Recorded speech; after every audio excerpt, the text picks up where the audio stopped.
On a warm spring day, a fox cub comes out to play.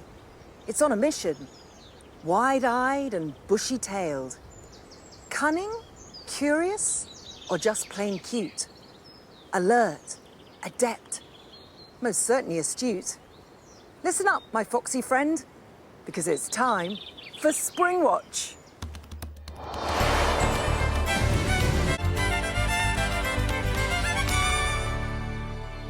Hello, and welcome to Springwatch. Now, it's time to take a step away from the dangerous, shall we say, and head up to northern Scotland, where Scottish naturalist Jess McCarthy has really got to know her very cute neighbours.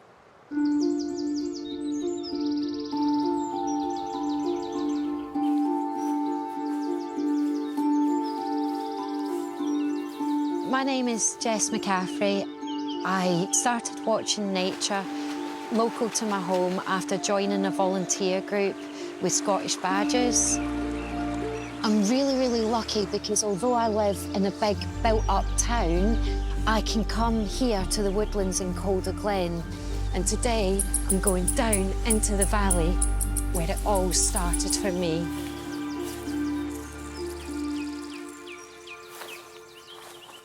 I came along here and this was my first sign of foraging that I found in this wooded area. So I carried on and noticed the foraging continuing along the path and up onto the ridge up there. When I found signs of badgers in the wild, I doubted myself.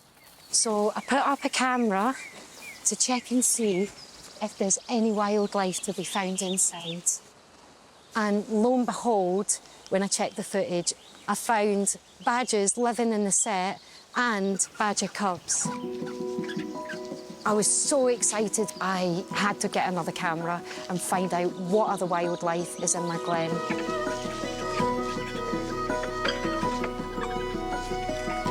I started placing my cameras in areas where I could see nice trails to see who was using it. And before I knew it, I had badgers, but there's also been foxes, there's been deer, and in the burn, I had otters. There's just a wealth of wildlife living really close to each other. This year, what's caught my eye is a beautiful dog fox that's moved into an old badger set. The fox showed up around April, and he's really recognisable with distinct white socks in his back legs. So I decided that I was going to call them White Socks and I was going to try and see what he was getting up to. At first I was a bit worried about the foxes and the badgers and how they were going to cohabit, especially considering the dog fox continuously seems to want to start fights with the badgers. He seemed to be instigating fights every night, chasing, growling, really not quite happy of the badger's presence there. Wasn't quite sure why this was happening, but it became clear a couple of weeks later when a couple of little fox cub faces popped up from underground. It's just adorable to know that we have a badger family that lives in a set, and just round the corner in the same set, I've found a fox family that live there. And during the time that the cubs were only a couple of weeks old, White Socks was providing all the food. He was coming back every single day with prey that he'd hunted and caught, and he was giving it straight to the cubs and clearly showing them affection. It was really lovely because that's behaviour that I would normally expect to see from the vixen. Once I knew that the foxes had cubs, I thought I'd put another couple of cameras up just to monitor the area and see how the behaviour between the foxes and badgers changed as the cubs got older. But unfortunately, things escalated before I even got a chance. When I went to check the fox footage, they were gone. And at that point, I started really worrying. Could they have died? mortality rates in cubs are really high. You really do become emotionally attached to the animals that you're watching. So it can be really upsetting when you think that something bad could have happened to them. Since the White Sox family have moved out, the badgers seem so much more relaxed, they're happy, they're not nervous anymore. They're using this whole area to play, but we do not know where White Sox could have gone or where his cubs are. I decided to take it upon myself to look where White Sox has moved his family to. Just round the corner from the first badger set was a secondary badger set, and I didn't know if it was in use. So hopefully the cameras will tell us what's really going on.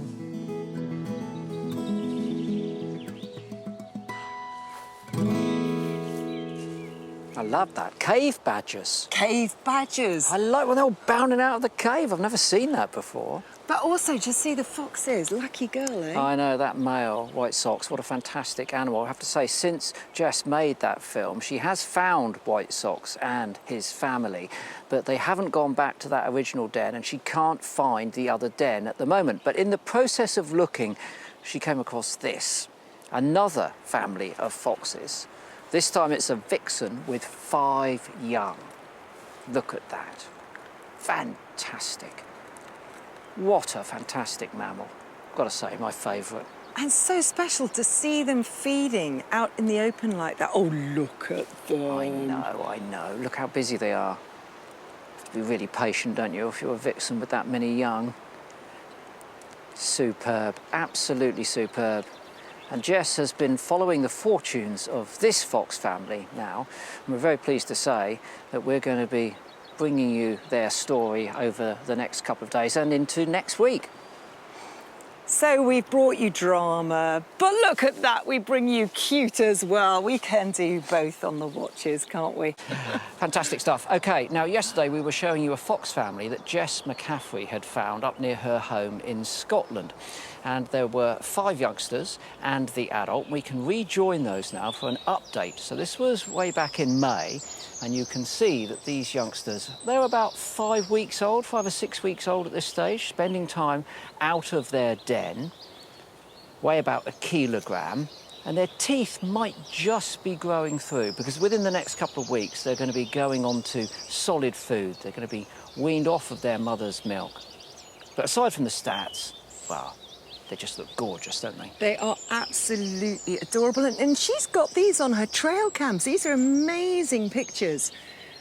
And you can see they're romping. I like that word, romping. Jumping on each other, practicing. Look at that. That's what you call a downward fox. Did you know that? It's a bit like a yoga move. Oh, right. They've all got their character zone. This one seems to like to be more on its own than the others. Oh, I mean, look, you can't help but look at that and have a smile on your face. As I say, they're You were going to say playing. playing. I was going to say playing. They're practicing They're their life practicing. skills. Look at that. Yeah, getting it wrong Jumping on each sometimes. other, practicing a pounce. This one appears to be pouncing on an insect. It's aiming low to start with, but of course at some stage in the future it's going to be using a similar technique to pounce onto a vole. And here, look, it's a bit of dominance going on. We see this in canids. You know, the head going over the top of the other animal is indicating that it's the dominant animal. Oh, look at that. She's looking well, isn't she? Yeah. She's got a lot of young. They're all looking well. She's obviously feeding them very well. She's got a lot of milk. And an amazing shot. And you can see they're getting bigger, they're getting stronger, and they're still pouncing. Sensational stuff, and we're going to be following the fortunes of this fox family throughout the next couple of weeks as they grow. So more of Jess's foxes to come next week. Aren't they beautiful? That was so delightful. good. You see, we could give you drama, but we can give you calm and cute as well.